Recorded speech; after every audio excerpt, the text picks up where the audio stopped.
शुरू अल्लाह के नाम से जो बड़ा मेहरबान और निहायत ही रहम करने वाला है।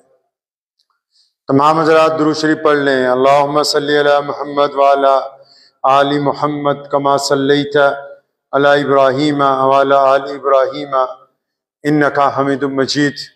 अल्लाहुम्मा बारिक अला मुहम्मद व अला आलि मुहम्मद कमा बारकता अला इब्राहीम व अला आलि इब्राहीम इन्नका हमीदुम मजीद।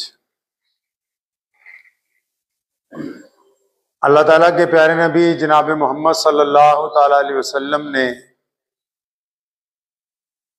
आज से तकरीबन 1500 साल पहले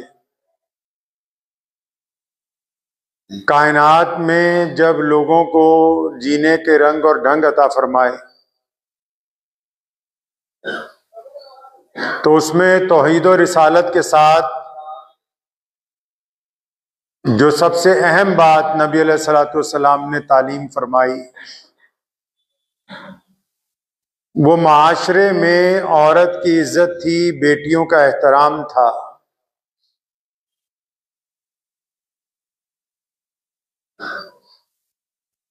उस दौर में बेटी पैदा होते ही लोग जिंदा दफन कर देते थे कि आया कल को किसी को दामाद बनाना पड़ेगा। ऐसे दौर में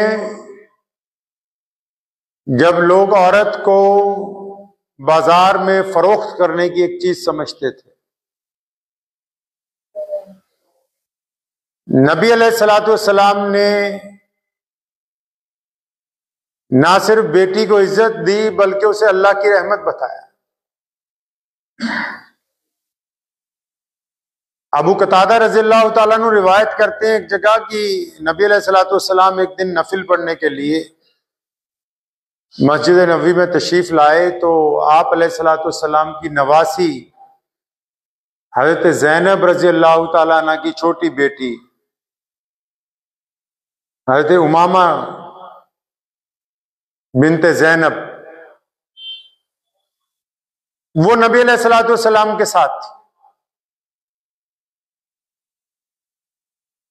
तो हमें देख के फरमाते हैं नबी अलैहिस्सलाम ने फरमाया कि ये जिद कर रही थी कि नाना अबू मैं भी आपके साथ मस्जिद चलूंगी। तो आप अलैहिस्सलातु वस्सलाम उस बिटिया को अपने साथ मस्जिद में तशरीफ ले आए।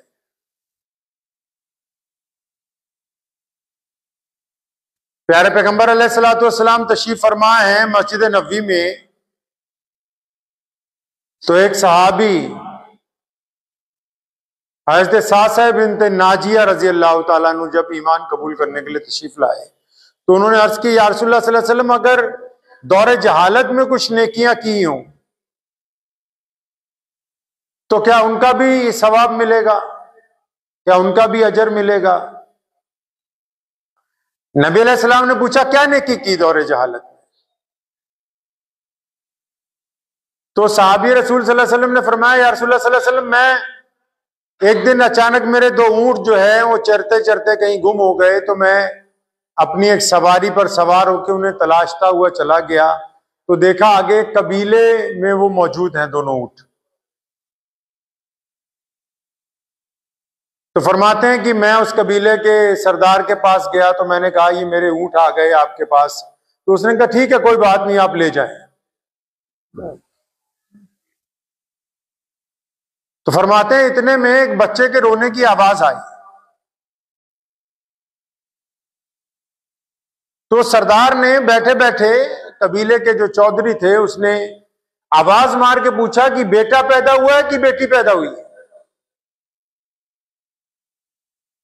तो फरमाते मैंने फिर उससे सवाल किया कि अगर बेटा पैदा होता है तो क्या करते हो, बेटी पैदा होती है तो क्या करते हो? तो कहने लगे वो चौधरी कहने लगा अगर बेटा पैदा होगा तो कबीले का नाम रोशन करेगा, अगर बेटी पैदा होगी तो हम उसे जिंदा दफन कर देंगे ताकि कल को किसी को दामाद बना के हमें उसको अपने ऊपर फौकियत ना देनी पड़े।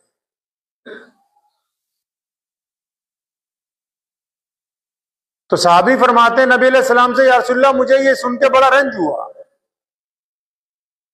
तो इतनी देर में अंदर से आवाज आई बेटी पैदा हुई है। तो कहने लगे कि मैंने उस कबीले के सरदार से कहा कि अगर बेटी तुम मुझे दे दो और ये मेरे 2 ऊंट तुम रख लो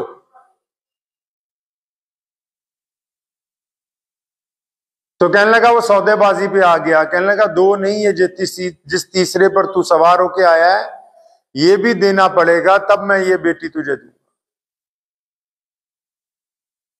फरमाते हैं कि मैंने उसको 3 ऊंट दे के वो बेटी हासिल कर।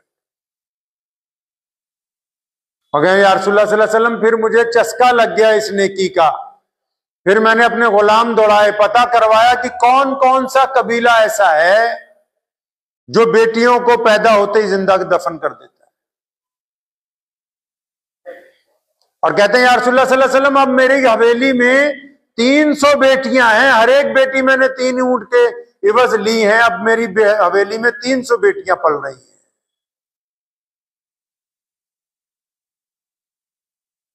फरमाते हैं कि मेरी नेकी का नबी अलैहि सलाम ने फरमाया ये उन नेकियों का सिला ही है कि तुझे मोहम्मद रसूलुल्लाह सल्लल्लाहु अलैहि वसल्लम तक अल्लाह ताला ने पहुंचा दिया है, और क़यामत वाले दिन इससे भी बहुत बड़ा सिला अल्लाह करीम अता फरमाए।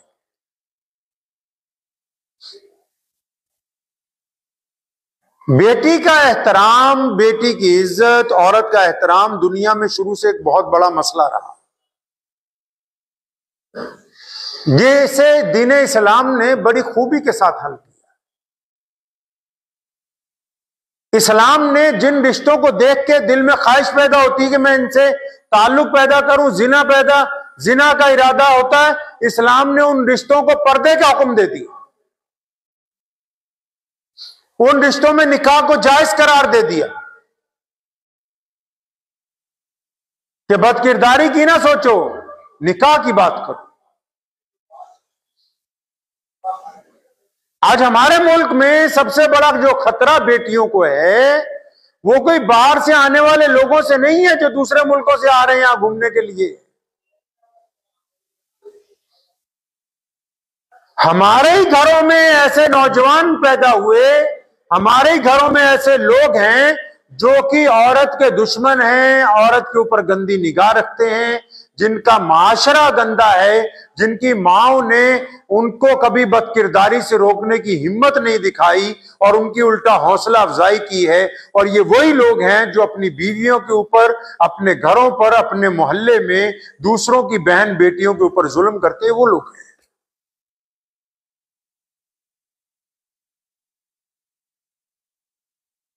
शरीयत ने, इस्लाम ने यह कहा मर्द को कि औरत को तो बुर्का लेने का हुक्म दे दिया, चेहरा ढकने का हुक्म कर दिया, लेकिन इस्लाम ने कहा कि मर्द भी तो अपनी आंखें झुका के रखे।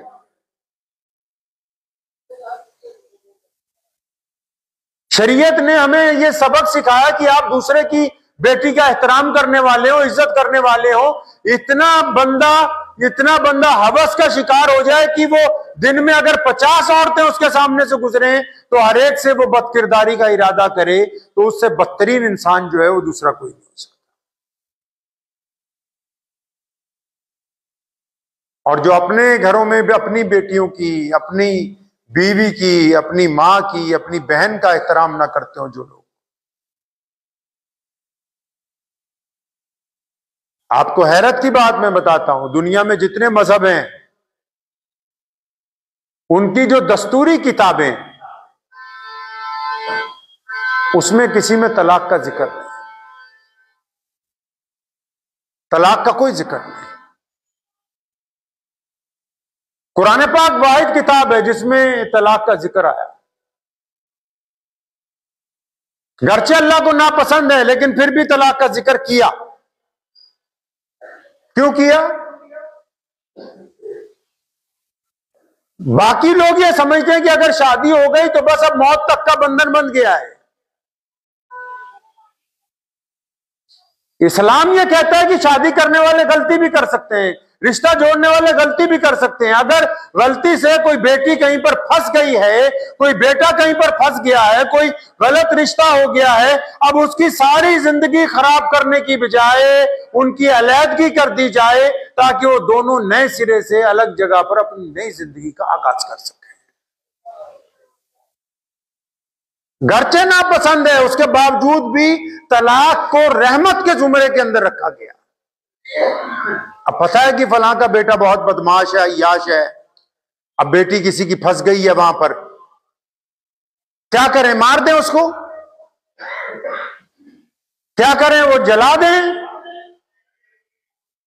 तभी तो आप अदालतों में मुकदमों में जाएं, जितने बेटियों के जलाने के वाकयात हैं दहेज के, जितने और मुकदमात हैं लड़कियों को लेकर जो लोग जेलों के अंदर बैठे हैं, उनमें मुसलमानों की गिनती 0% है। क्यों? क्योंकि इस्लाम ये कहता है कि जब नहीं बन रही, जब मामला आगे नहीं चल रहा, तो फिर इन दोनों फरीकों को बिठाओ, इनकी अलहदगी करो, ताकि नए सिरे से अपनी जिंदगी का आगाज कर सके। बेटियों का जिक्र आज इसलिए जहन में आ गया क्योंकि अभी हमारे यहाँ लुधियाना में, अभी हमारे करीब में ही यहां पर 1-2 मोहल्ले छोड़ के एक साहब ने अपनी बीवी को कत्ल करवाया।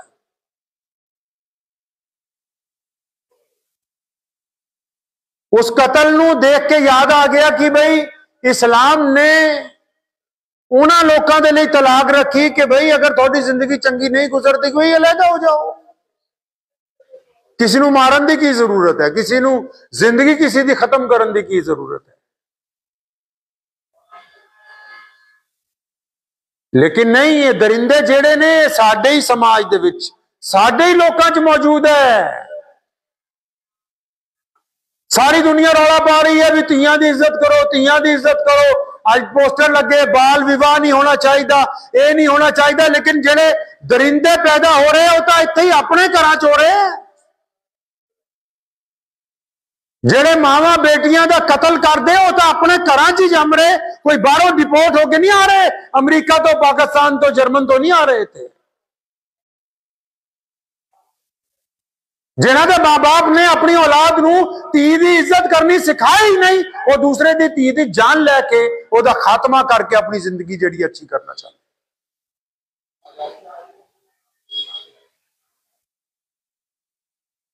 बेटियां दी इज्जत तां माशरे दे लोग ही करनगे ना।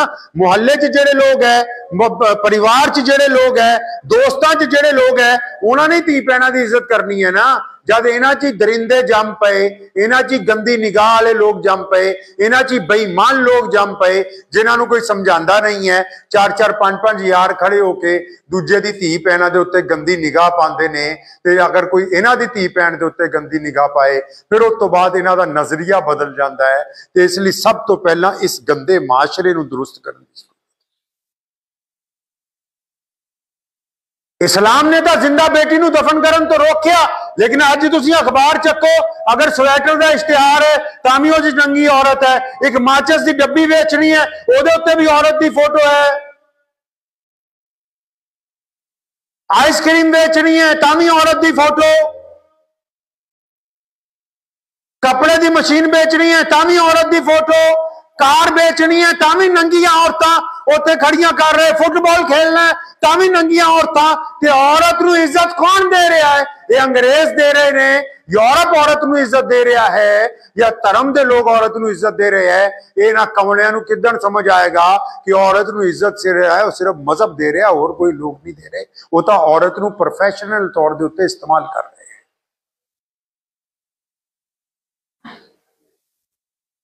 ऐसे लोगों लई तां अदालतां बन गई, हुण वकील आ गए, मुकदमा चलूगा, 2-4 साल बाद छुट जाऊगा। नहीं, अगर कोई किसी दी धी भैन नूं, कोई अपनी बीवी नूं इस अंदाज नाल कतल करदा है कि इहदे बजाय कल नूं कोई दूसरी लिया के रखनी है, ते अदालत नूं तां चाहिदा है कि सिर्फ 15 दिन दे विच फैसला करे। वो फैसले दा कोई फायदा नहीं जिहड़ा 10 साल बाद आए और वो मुलजम छुट जावे।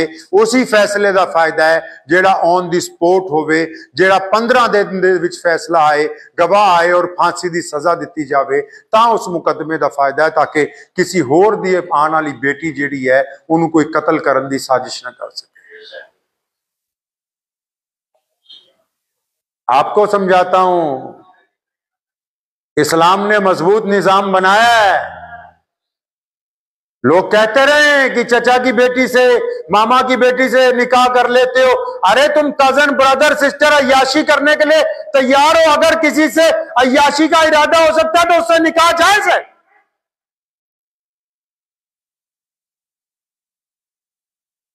जिनको देख के तुम कहते हो कि इनसे अय्याशी करें, मौका मिल जाए, अगर आपका इरादा यह है कि खानदान में फला फला औरत के साथ मैं अय्याशी कर सकता हूं, तो इस्लाम ने इसीलिए कहा कि यहां अय्याशी मत करो, यहां निकाह को जायज करार दे दिया गया। अगर तुम मर्द हो तो निकाह करके उसको अपनी बीवी बनाओ। अपने बच्चों को समझाएं, नौजवानों को समझाएं, औरत कोई कमजोर शय नहीं है। मोहम्मद रसूलुल्लाह सल्लल्लाहु ताला अलैहि वसल्लम ने हमें तालीम फरमाई कि अल्लाह तबारक व तआला ने औरत को इज्जतदार बनाया, दुनिया की तखलीक का जरिया बनाया है। ये कोई कमजोर शय नहीं है। प्यारे पैगंबर अलैहिस्सलातु वस्सलाम का साथ जिसने सबसे पहले दिया वो अम्मी खदीजतुल कुबरा रजी अल्लाह ताला अन्हा है। अपने बच्चों को समझाएं ये बात, अपने नौजवानों को समझाएं कि औरत का एहतराम करना सीखें। अब वो औरत चाहे आपके खानदान की हो, मोहल्ले की हो, किसी भी मजहब की हो, उसका एहतराम करना आपके ऊपर लाजिम।